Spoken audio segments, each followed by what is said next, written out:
अस्सलाम वालेकुम नाज़रीन, welcome to another video. मैं हूं फैज़ान और आप देख रहे हैं गारमेंट टेक्निक्स।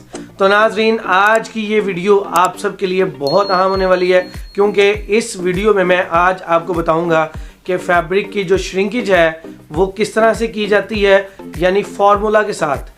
मैंने इससे पहले एक वीडियो बनाई हुई है जिसमें मैंने देसी तरीका बताया हुआ है, यानी कि जब भी वॉशिंग से स्वैच आता है तो उसको स्केल की मदद से मैनुअली कैसे चेक किया जाता है। इस तरह से मैंने एक वीडियो बनाई है, उसका लिंक जो है वो मैं डिस्क्रिप्शन में ऐड कर दूंगा, आप वहां से जाकर उस वीडियो को वॉच कर सकते हैं। तो आज की इस वीडियो में मैं आपको फैब्रिक की श्रिंकेज का फॉर्मूला बताने जा रहा हूं नाज़रीन, जिससे आप बआसानी समझ सकेंगे कि कैलकुलेटर की मदद से हम किस तरह से उस वैल्यू को पहचान सकेंगे कि ये कितने % इसकी श्रिंकेज जो है वो निकली है। तो चलिए नाज़रीन, शुरू करते हैं आज का इंटरेस्टिंग टॉपिक। नाज़रीन, जो सबसे गौर तलब बात है जिसका आपको सबसे पहले एक्सपीरियंस होना चाहिए वो ये होना चाहिए कि आपने जो भी स्वेचेस यानी कि कपड़े के जो टुकड़े होते हैं जो श्रिंकेज के लिए तैयार किए जाते हैं, उनका कटिंग साइज कितना होना चाहिए।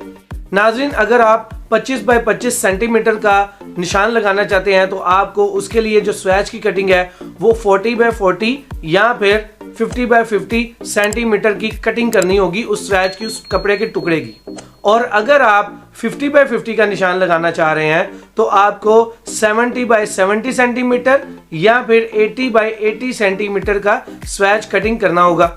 इसके बाद नाज़रीन, आपके लिए जो इंतहाई ज़रूरी और अहम चीज़ है वो ये है कि आपके पास स्वैचेस के साथ साथ जो कि आपने वॉशिंग पे भिजवाने हैं, उसके साथ आपके पास ओरिजिनल जो सैंपल है वॉश का वो होना चाहिए, ताकि आपको ये चीज़ इंश्योर हो सके कि जो भी वॉशिंग से पीस वॉश हो गया है, यानी फैब्रिक के टुकड़े या उसको आप कहते हैं स्वैचेस, तो वो वॉशिंग के स्टैंडर्ड के ऊपर पूरे उतरते हैं या नहीं, यानी वॉशिंग का जो सैंपल है उसके मुताबिक वो स्वैचेस वॉश हो गए।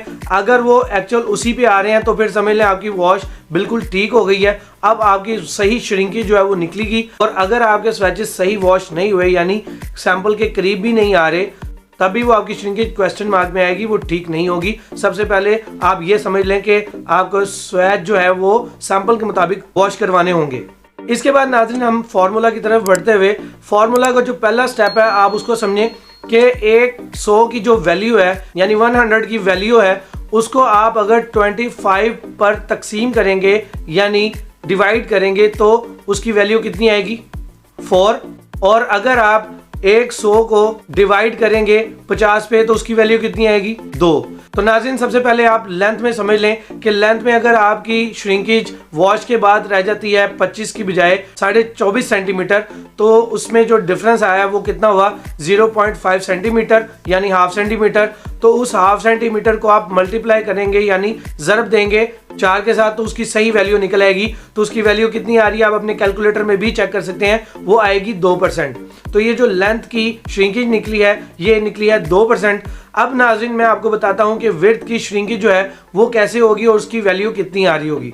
तो नाज़रीन, 25 बाय 25 के निशान पर जो आपने वॉशिंग के बाद विड्थ को चेक किया तो आफ्टर वॉश जो डिफरेंस आया वो आया है 1.5 सेंटीमीटर का, यानी 25 सेंटीमीटर से कम होकर वो वैल्यू रह गई है 23.5 सेंटीमीटर यानी 23.5 सेंटीमीटर। तो उसमें जो फर्क आया है वो कितना आया है, 1.5 सेंटीमीटर। अब आप इस 1.5 सेंटीमीटर को 25 बाय 25 के स्वैच के लिए आप ज़रब देंगे 4 के साथ। 4 के साथ जब आप मल्टीप्लाई करते हैं तो उसका आंसर क्या आता है, आप अपने कैलकुलेटर पे चेक करेंगे तो वो आएगा 6%, यानी कि 6% उसकी विड्थ की वैल्यू आ गई। अब नाज़रीन, आपके पास 25 बाय 25 के स्वैच की आफ्टर वॉश की जो वैल्यू है यानी श्रिंकेज की जो वैल्यू है वो आ चुकी है, यानी लेंथ में आपके पास 2% है और विड्थ में 6%। तो नाज़रीन, अब सेकंड जो ऑप्शन है उसको हम डिस्कस कर लेते हैं, यानी 50 बाय 50 के मार्क हुए स्वैच को। तो वो आप इस तरह से देखें कि लेंथ में अगर 50 बाय 50 का निशान वॉश होने के बाद 48.5 रह जाता है तो उसमें कितना फर्क आएगा, यानी डिफरेंस क्या हुआ उसका, 1.5 सेंटीमीटर। तो अब जब आप इसको ज़रब करेंगे 2 पर तो क्या होगा, इसकी वैल्यू क्या आएगी, वो आप अपनी कैलकुलेटर पे चेक करें, वो आएगी 3%। तो नाज़रीन, ये 50 बाय 50 के निशान की जो आफ्टर वॉश वैल्यू है लेंथ की, ये वो आ गई है 3%। ठीक है, अब आ जाएं आप इसकी विड्थ की तरफ। अगर हम विड्थ की बात करें नाजरीन, तो विड्थ में 50 बाई 50 का निशान वॉश होने के बाद अगर रह जाता है 47 सेंटीमीटर यानी 47.25 सेंटीमीटर रह जाता है, तो आपका डिफरेंस कितना आया? डिफरेंस आया नाजरीन आपका 2.75 सेंटीमीटर यानी कि 2.25 सेंटीमीटर। तो 2.25 सेंटीमीटर को अब आप मल्टीप्लाई करेंगे 2 के साथ यानी ज़रब देंगे 2 के साथ, तो आपकी सही वैल्यू निकल आएगी। तो आप अपने कैलकुलेटर में ये वैल्यू ऐड करके देखें तो आपकी जो श्रिंकेज वैल्यू निकलेगी वो आएगी 5.5%। तो नाज़रीन 50 बाई 50 के निशान की वैल्यू लेंथ और विड्थ में क्या आई है? लेंथ में आई है 3% और विड्थ में आई है 5.5%।